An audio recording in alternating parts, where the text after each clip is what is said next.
여러분 안녕하십니까, 김신조입니다. 요즘 암호화폐 시장 분위기 느끼고 계시죠? 이스라엘과 이란 사이의 군사적 긴장이 다시 고조되면서 시장의 반응이 좀 있었습니다. 한번 살펴볼까요?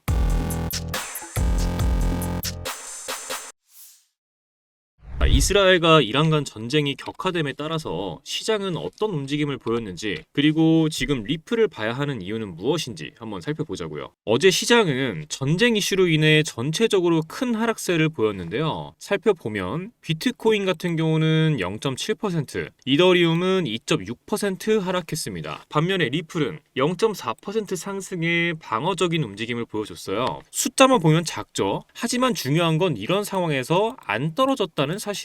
미국 증시도 흔들리고 주요 코인들 대부분 하락하는데 리플은 조용히, 그리고 작지만 분명히 상승 흐름을 만들었습니다. 이건 단순한 우연이 아니라 작은 피신처로서의 가능성을 보여주는 시그널이거든요. 이런 흐름 속에서 더 주목할 만한 건 자금 흐름이에요. 자, 6월 18일 새벽 가상자산 추적 플랫폼 웨일 얼럿이 이상 거래를 포착을 했는데 바로 2억 XRP, 약 4억 3,900만 달러, 하나로는 6,026억 규모에 달하는 XRP가 리플사의 지갑에서 알 수 없는 익명 지갑으로 이동했습니다. 이거는 개인 투자자 수준의 거래가 아니죠. 전문가들은 이 거래 주체를 리플랩스로 보고 있어요. 왜 옮겼을까요? 가장 유력한 시나리오는 기관 투자자들에게 물량을 이전하는 형태의 전략적 이동입니다. 이런 식의 대규모 이체는 보통 장외 거래나 보관 이동, 기관 투자자 대상 배분이라는 맥락일 가능성이 크거든요. 그리고 온체인 데이터를 보면 더 확실해집니다. XRP를 100만 개 이상 보유한 고래 지갑 수가 2,700개를 넘어섰어요. 이건 리플 12년 역사상 최고치거든요. 이게 왜 중요하냐면 고래 지갑이 많아졌다는 건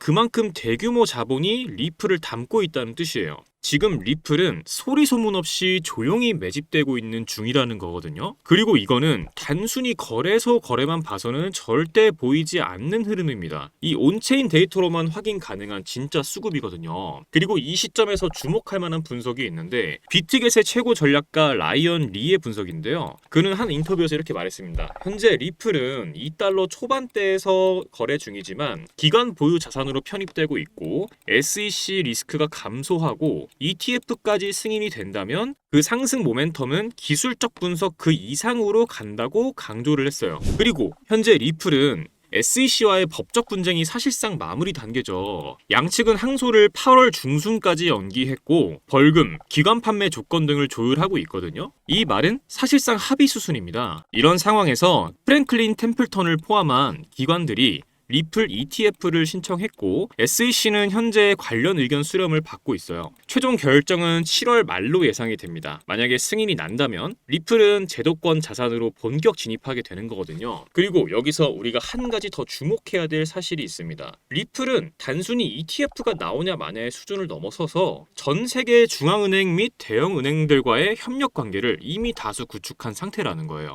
대표적으로 스웨덴, 싱가포르, 홍콩, 그리고 최근에는 두바이 금융청과의 연계까지 확인이 되었죠. 이 기관들은 단순히 블록체인 관심 있음 이런 수준이 아니라 CBDC 발행 테스트, 국경 간 결제 시범 사업, 송금망 구축 등에서 리플 레저를 적극 활용하고 있는 상황입니다. 지금까지 테더, 서클 같은 민간 발행사들이 독점하던 시장에서 블록체인 인프라 기업이 직접 들어간 첫 사례라는 점이 중요한 포인트입니다. 즉, 리플을 기반으로 한 결제 생태계 안에서 법정 통화와의 연결고리를 직접 만들기 시작했다는 뜻이에요. 이건 곧 리플이 단순히 코인이 아니라 디지털 머니 생태계의 기반 통화 구조로 진입하고 있다는 신호로도 볼 수 있습니다. 그리고 바로 이 점 때문에 미국 외 국가들, 특히 신흥국, 중앙은행들이 리플을 활용한 유동성 솔루션에 더 큰 관심을 가지게 될 수밖에 없는 구조거든요. 이처럼 단순히 가격이 잠시 오르거나 ETF 기대감 하나 때문이 아니라 실제 금융 인프라 레벨에서 리플을 기반으로 하는 구조가 만들어지고 있다는 것, 이게 저는 훨씬 더 중요한 포인트라고 봅니다. 그리고 바로 이런 인프라 기반의 호재는 지금처럼 뉴스가 조용할 때 가장 많은 준비가 끝나가는 시기이기도 합니다. 이제 선택은 우리 몫이죠. 리플은 지금 뉴스에 안 나오지만 진짜 큰 돈은 뉴스가 나오기 전에 움직이는 법입니다. 자, 여러분, 우리는 지금 법정 통화, 블록체인, 결제 인프라, 자산 시장이 하나로 연결되고 있는 거대한 전환점 위에 서 있습니다. 지금 이 흐름은 단순히 코인 가격이 오르냐 마느냐의 문제가 아니에요. 기존 금융 질서 자체가 바뀌고 있는 흐름이고, 우리는 그 안에서 투기꾼이 아닌 투자자로서 어디를 중심으로 보고 어떤 전략을 세울 것인지를 생각해야 합니다. 여러분도 잘 아실 겁니다. 어느 날 갑자기 특정 코인의 가격이 치솟고 SNS와 유튜브, 커뮤니티가 온통 그 코인 얘기로 뒤덮이죠. 그런데 그 타이밍에 진짜 수익을 낸 사람들은 누구일까요? 이미 조용할 때 들어간 사람들, 그리고 그 조용한 순간을 정보와 분석으로 파악한 사람들입니다. 그렇다면 우리가 바라봐야 할 건 무엇일까요? 바로 기반을 깔고 있는 코인들,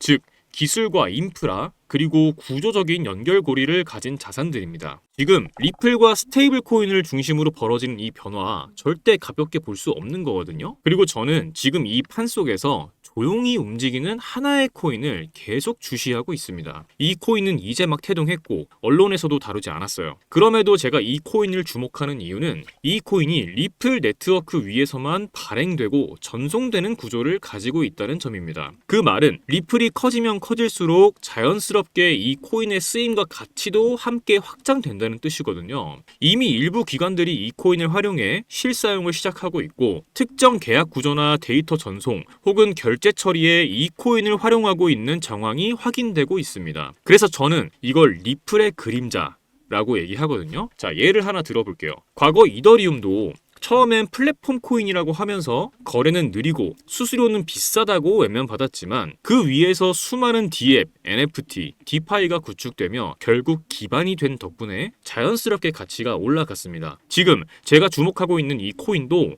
그와 유사한 구조적 가능성을 갖고 있어요. 제가 가장 중점적으로 보고 있는 부분은 이 코인은 리플 네트워크 안에서만 유통 가능하며 기술적으로 강하게 엮여있기 때문에 리플 네트워크가 성장하면 무조건 함께 성장할 수밖에 없는 구조라는 거죠. 이건 같이 움직인다가 아니라 붙어 있다는 표현이 더 정확합니다. 리플이 움직이면 반드시 반응해야만 하는 코인, 그게 바로 이 코인이거든요. 지금은 조용해요. 하지만 저는 이 조용함을 기회로 보고 있습니다. 여러분, 시장은 언제나 조용한 신호로 시작됩니다. 차트가 반등하고 뉴스가 쏟아진 다음엔 누구나 말하죠. 아, 오르기 전에 미리 살 수 있었더라면 하고 말이죠. 저도 그랬었고요. 하지만 그때는 이미 너무 늦었다는 거죠. 지금은 데이터도 뉴스도 조용하지만 물 밑에서는 분명히 움직임이 시작됐습니다. 제가 그 움직임을 실시간으로 보고 있고 제 포트폴리오에 담아뒀어요. 그래서 그 정보를 이 영상 끝까지 시청해주신 구독자분들에게 공유해드리겠습니다. 지금 영상에서 보시는 이 번호, 영상 하단 더보기란에도 적어두었습니다. 이 번호로 부자라고 문자 남겨주시면 정보 공유해드리겠습니다. 금전 요구 절대 없습니다. 진짜 필요한 분들에게 진짜 정보만 드리겠습니다. 편하게 문자 남겨주시고 정보 얻어가시길 바랍니다. 지금 우리가 함께 보고 있는 이 흐름은 단순한 반등이 아닐 수 있어요. 새로운 판이 깔리는 첫 움직임, 그런 흐름이 될 수도 있습니다. 선택은 여러분의 몫입니다. 지금까지 신조 있는 코인 투자 김신조였습니다. 감사합니다.